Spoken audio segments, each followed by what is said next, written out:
Welcome. Russian attacks on energy facilities have caused power cuts across Ukraine. Kyiv Mayor Vitaly Klitschko told BBC Ukrainian he was not ruling out a worst scenario where the city would be without electricity, heat and water.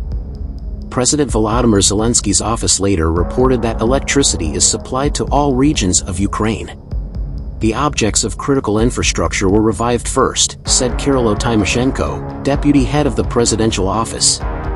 As of now, the connection to the network of household consumers is gradually proceeding, he added. Across Ukraine, winter is setting in, with snow and sub-zero temperatures. This morning, a thick wet mist hung over Kyiv. You could make out the shapes of nearby buildings, but barely. The only lights seem to be the headlamps of cars. Many people now see their workplace as a refuge from the cold, because at least the heating is always on, unlike at home.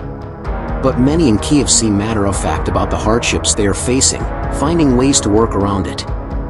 More and more people are installing generators as a means of having backup power. And running water is also no longer a guarantee even before yesterday's latest missile attack. President Volodymyr Zelensky was defiant on social media, writing, "Light always prevails over darkness."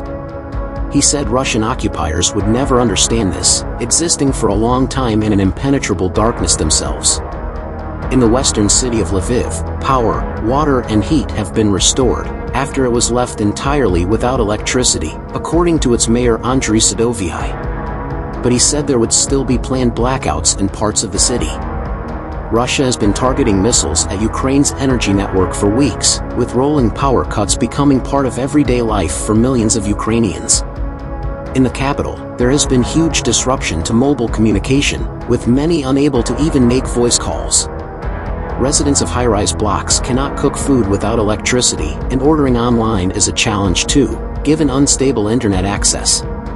Even though the city's water supply is being restored, thousands are still without drinking water.